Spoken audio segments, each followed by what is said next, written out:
পরম করুণাময় মহান আল্লাহ তাআলার নামে শুরু করছি, যিনি অত্যন্ত মেহেরবান। কিয়ামতের পূর্বে আরব উপদ্বীপে নদ নদী এবং গাছপালায় পরিপূর্ণ হয়ে যাবে। বর্তমানে আরবে কোনো নদী নেই, গাছপালার সংখ্যা খুবই নগণ্য, চাষাবাদের উপযোগী ভূমির পরিমাণও অতি নগণ্য। কিয়ামতের পূর্বে আরবের পরিবেশ পরিবর্তন হয়ে যাবে এবং গাছপালা ও নদীতে পরিপূর্ণ হয়ে যাবে। নবী করিম সাল্লাল্লাহু আলাইহি সাল্লাম বলেছেন, ততদিন কিয়ামত প্রতিষ্ঠিত হবে না যতক্ষণ না পর্যন্ত আরবে গাছপালা ও নদীতে পরিপূর্ণ হবে। এই হাদিসের বর্ণনা থেকে বোঝা যায় যে আরব দেশসমূহে কিয়ামতের পূর্বে পানির অভাব হবে না, তাতে প্রচুর পরিমাণে নদী প্রবাহিত হবে, গাছপালা ও নানা রকম উদ্ভিদ উৎপন্ন হবে এবং বন জঙ্গলে ভরে যাবে। কিয়ামতের পূর্বে মহিলাদের সংখ্যা বৃদ্ধি পাবে এবং পুরুষের সংখ্যা কমে যাবে। নবী করিম সাল্লাল্লাহু আলাইহি সাল্লাম বলেছেন, কিয়ামতের একটি অন্যতম আলামত হচ্ছে মহিলাদের সংখ্যা বৃদ্ধি পাবে এবং পুরুষের সংখ্যা কমে যাবে। এমনকি 50 জন মহিলার দেখাশোনা করার জন্য মাত্র একজন পুরুষ থাকবে। এই হাদিসের ব্যাখ্যায় বলা হয়েছে, কিয়ামতের পূর্বে ফিতনার সময় ব্যাপক যুদ্ধ হবে।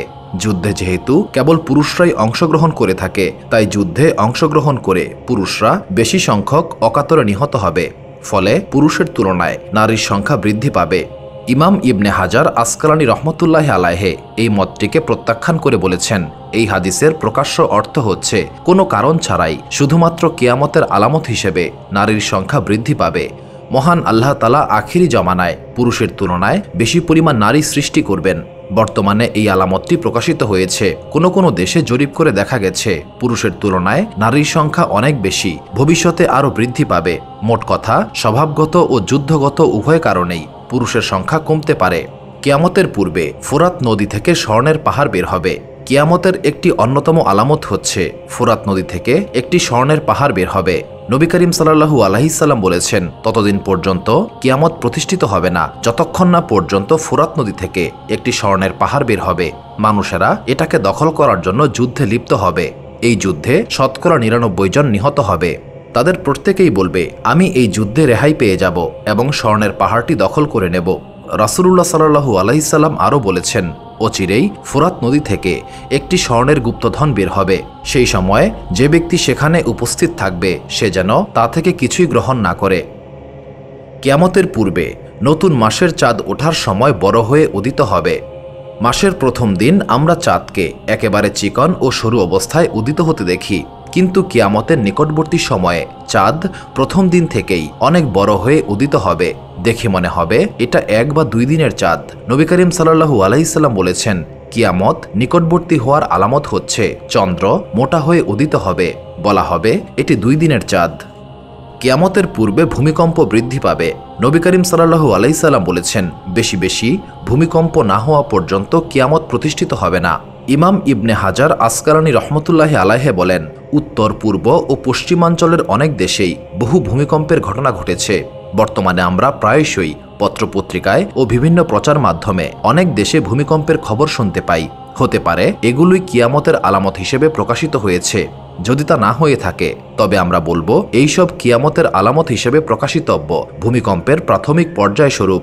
2005 সালে শ্রীলঙ্কা, ইন্দোনেশিয়া, থাইল্যান্ড, ভারত সহ দক্ষিণ পূর্ব এশিয়ার কয়েকটি দেশে হয়ে যাওয়া সুনামির মতো ঘটনা কিয়ামতের নিকটবর্তী হওয়ার একটি সুস্পষ্ট আলামত। বাংলাদেশও বর্তমানে ভূমিকম্পের মারাত্মক ঝুঁকির মধ্যে রয়েছে। কিয়ামতের পূর্বে জড় পদার্থ এবং হিংস্র পশু মানুষের সঙ্গে কথা বলবে।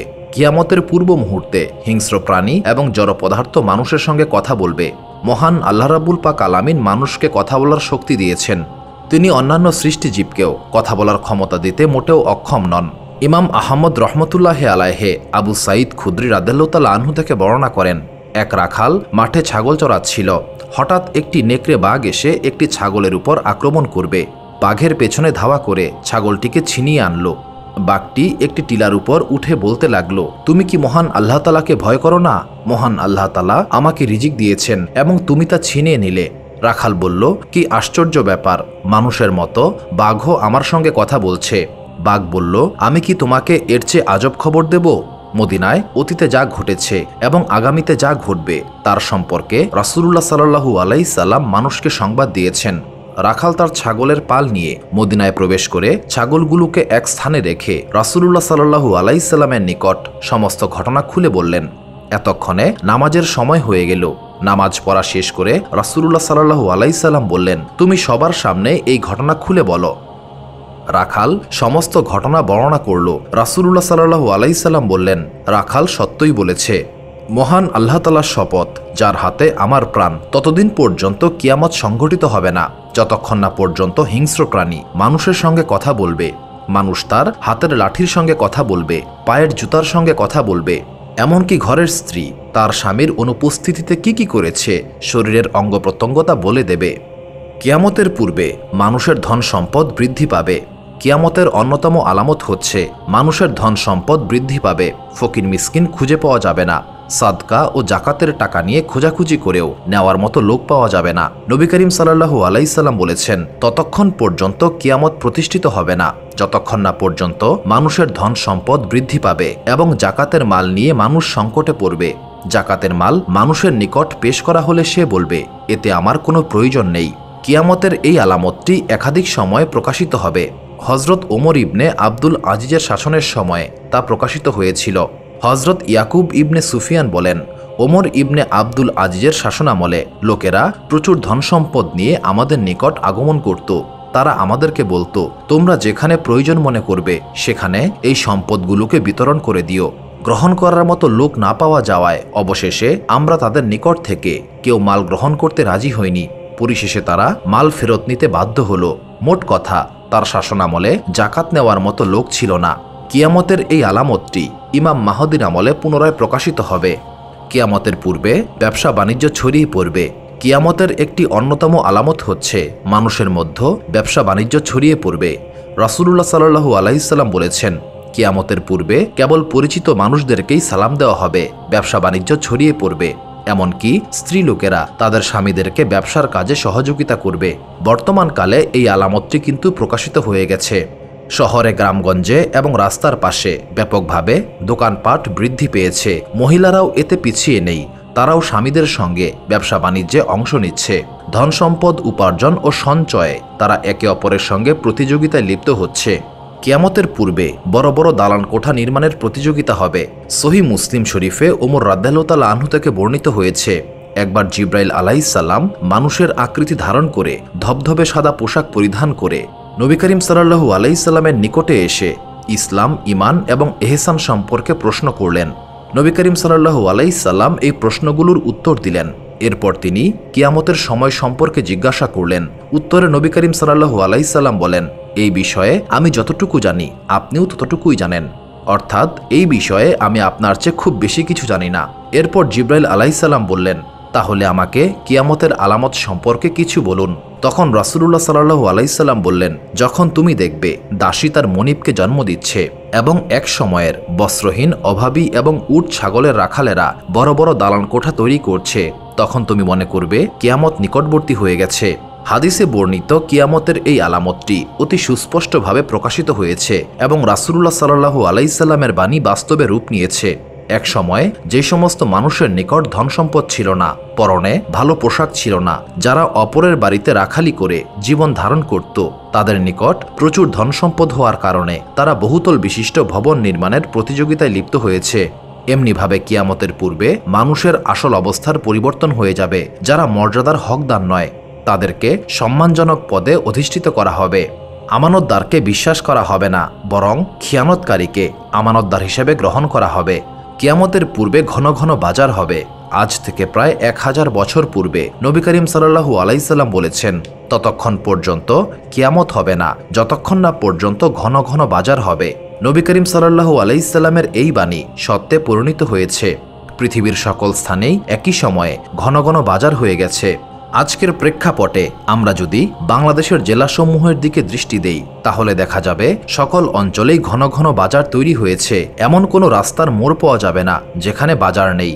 কেউ কেউ বলেছেন ঘন ঘন বাজার হবে। এই কথার অর্থ হলো বর্তমানে আকাশপথ, স্থল ও জলপথে যাতায়াতের অত্যাধুনিক যানবাহন তৈরি হওয়াতে এক স্থান থেকে অন্য স্থানে যাতায়াত সহজ হয়ে গেছে।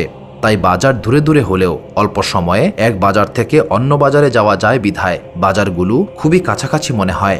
কিয়ামতের পূর্বে হেজাজ থেকে একটি বিরাট আগুন বের হবে।